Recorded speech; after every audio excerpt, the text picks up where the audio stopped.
So here we go then, the Mondraker Crafty XR 2025 in large. Bosch Gen 5 motor, 600 watt battery, Ohlins up front, Ohlins on the rear, look at that. Okay, Maven Silver brakes, electronic shifter, a little bit of a Fidlock, looks tiny that, doesn't it? That's a Fidlock 450, okay, but there's a reason behind that.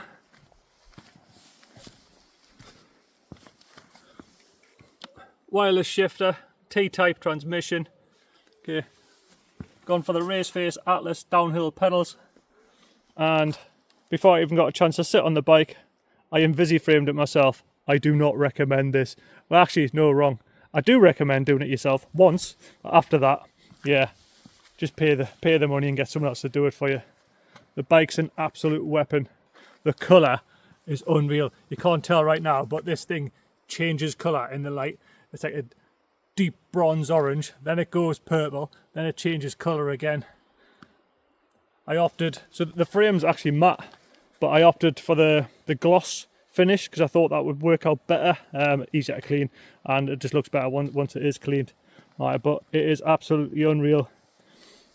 It's got the Mavic D-Max S carbon rims, and then comes spec'd out from factory with the Maxxis tyres. I think these are the double down ones. Yeah, unreal. The sidewall on them, never felt anything like it compared to what I've used before, but absolutely unreal. Bike's a beast.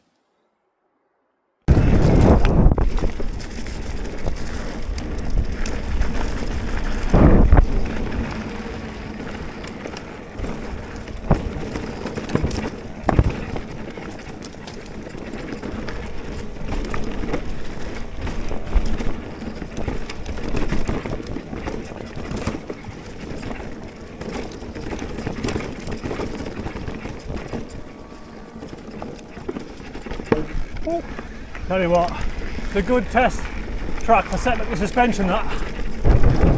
Oh, missed it. Keep going, keep going. Whew. So that part we've just done is where I did the initial test loop for setting up the suspension. Set up the suspension on the Ohlins is so easy. Did a little bit of research on YouTube, watching everyone else's opinions, did the base setting, and then that was it. Come out, done a test loop, and you'll never guess what I used after that. ChatGPT, fed all my information into there, and then it was giving us feedback while I was giving it feedback. It was telling us what to do. I know it sounds weird asking AI, but it's pulling all the information off the internet. And then from there, we got to a happy medium, got rid of the chatter, and it was quite flighty and sketchy, and then adjusted it. But out of the box, so easy to set up, and like, the rebound's only got 6 clicks, but it's unreal how sensitive it is. One click is a big adjustment, and you notice it straight away. But yeah. We get to the next one, we're going to do a bit of off-piste. Right, here we go, a bit of off-piste and a long floor tech after.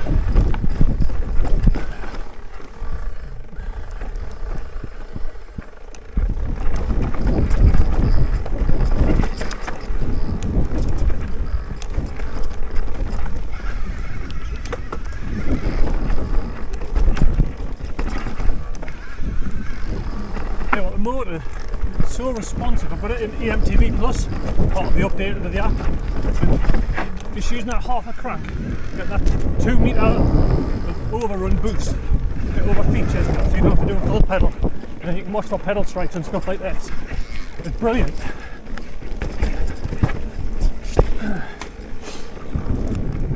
Certainly getting on the bike a lot faster than I did on the last Mondraker. I had the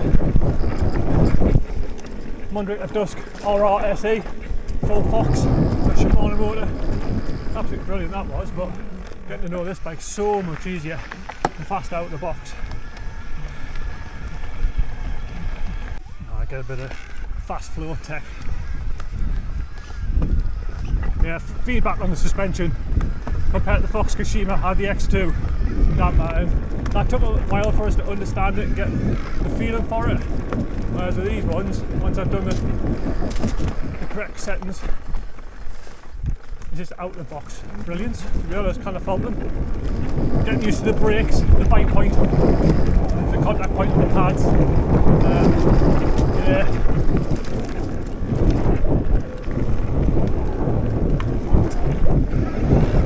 But overall, the bike is an absolute weapon.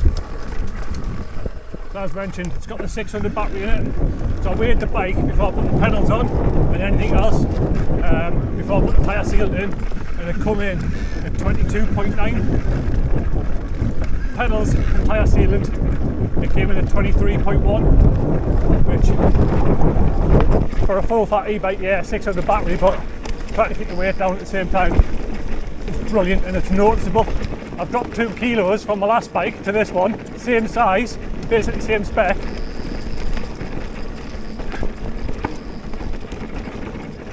And it's just noticeably different. The bike's easier to chuck about, handling so much better.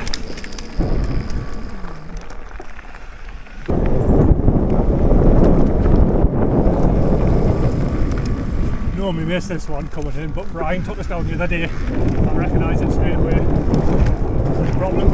It's going to be traffic. No, it's not going to.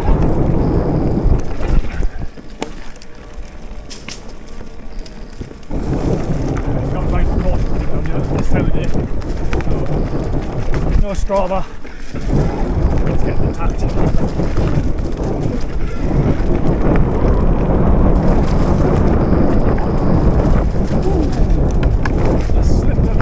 Loose log there.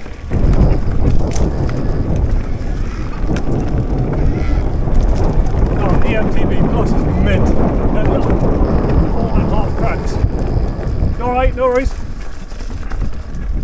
Cheers, thank you. Yeah, 4.5 cracks. And the motor's straight off the 4-speed, 2 metre overrun, and then you're on it. It's great on stuff like this where it's hard to carry speed over the limit of the motor. It makes it so much fun. And then you've got the triggers. So the bars, carbon bars, good bit of flex in them. Helps with the hand pump and the sore wrists. They're 800mm. Not sure how I'm going to cut them down yet. The majority of this is where I go.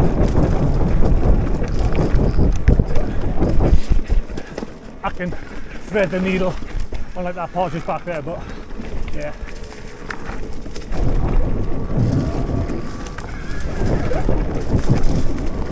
So, in comparison to the Shimano that I had, which was faultless, with 1,000 mile on it, didn't break down once, had a 630 battery, and it got me everywhere and anywhere.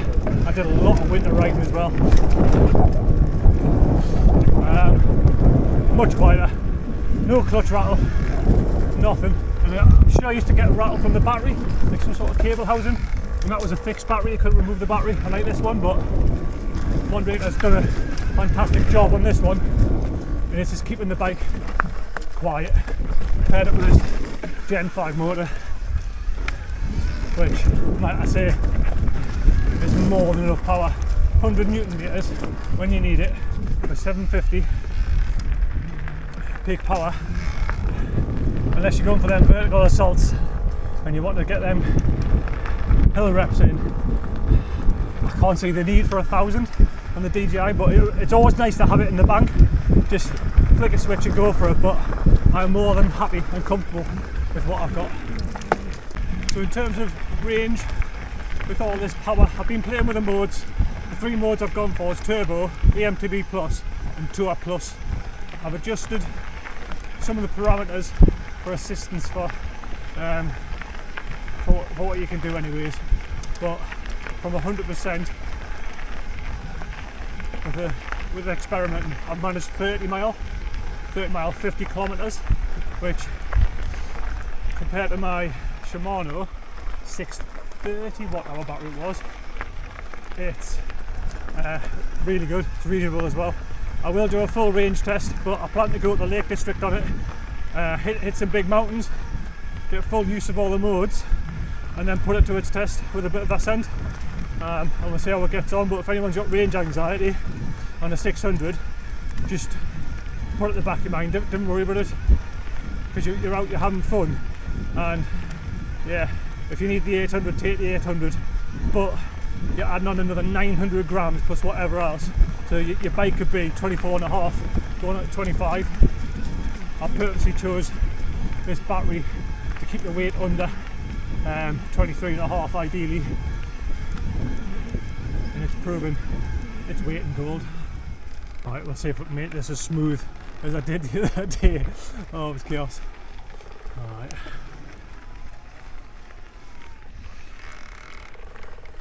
Oh, she's steep. Get up there. Oh, made that.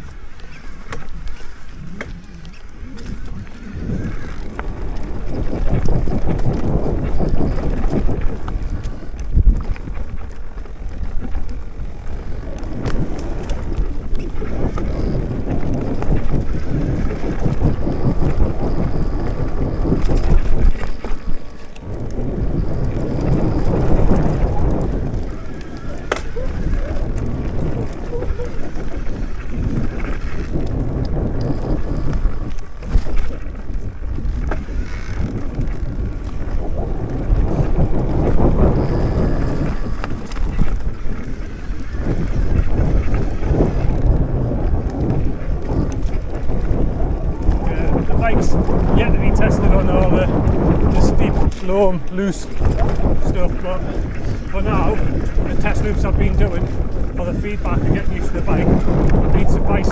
Chopwell, it's paid off. You cannot complain with Chopwell. Yes, there's better places out there, but you cannot complain.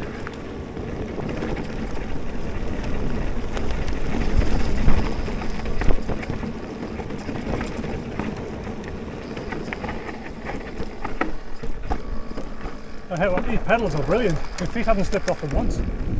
Not once. So anyone's got any questions on the bike, just drop them in the comments.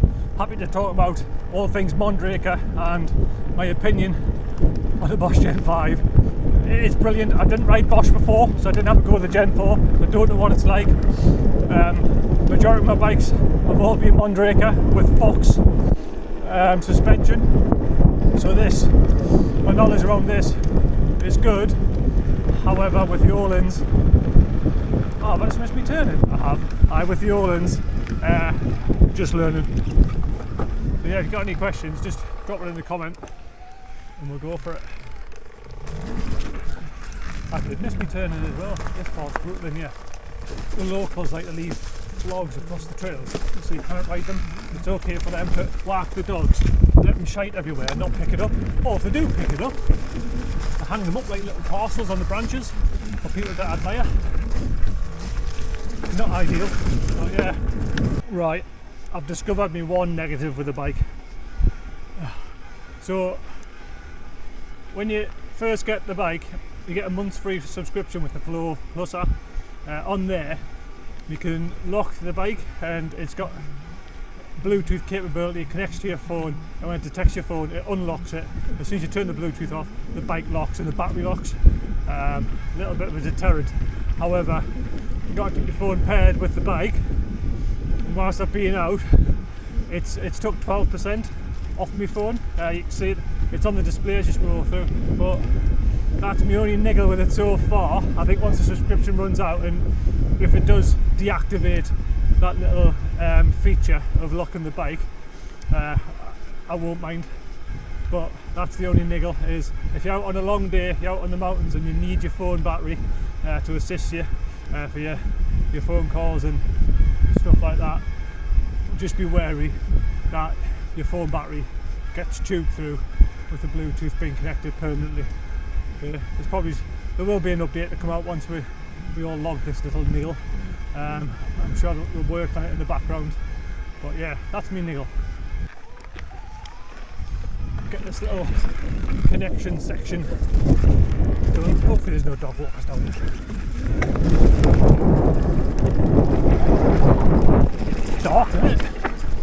going to be on the camera, but a little bit of boost. Remember to turn right. Carry too much. There it is.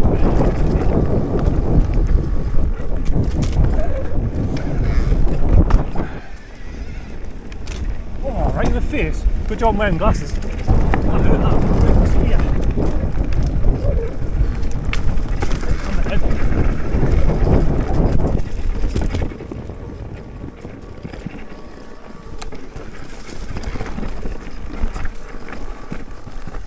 Who's done that?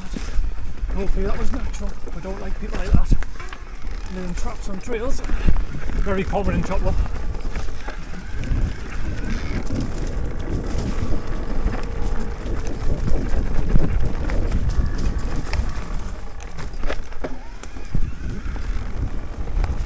There we go, short and sharp. Oh, yeah. Right, back to the car. Right, thoughts so far. Suspension, it is brilliant. It's my first ever coil, and the back end, it's brilliant once it's dialed in. There probably is a little bit of refinement to do once I change the trails I start riding on. But for what I've got set up as now, unreal. It tracks, the rebound works brilliant. It doesn't skip on braking bumps, and it's following the flow. Front fork, no complaints, out of the box. Ramp up chamber, then main chamber, cycle it, and then dropped the main chamber. Did it again, filled it back up, put all the settings in the middle, and then worked backwards from there. And then me and ChatGPT sorted that one out. You don't notice the weight of the bike at all. It's completely different to my last one, which was a full alloy. I said that was almost 2 kilos heavy on this one, which is obvious. Brakes, I think it's a 220 rotor and a 200 on the back, and the stopping power on this is unreal. You've got to be careful with the front brake. Aye, let's just say that, be careful. But yeah, motor, power's there when you want it. Choose your modes, get them set up and adjusted to how you want them, have a play around, fine tune it. I've got 3 modes available to myself. You can have 4 in total, but I'm just using the 3. I don't need eco. I'll just pedal slower if I need eco, but I'm here to play on the bike and have fun, so just got them 3. So at the top, turbo, EMTB plus because it's a new feature and I'm getting used to it, with the 2 meter overrun, right, and then tour plus, which gets us out and about. But yeah, bike's brilliant, can't fault it, and I look forward to actually testing it and then bringing you the footage. So ciao for now.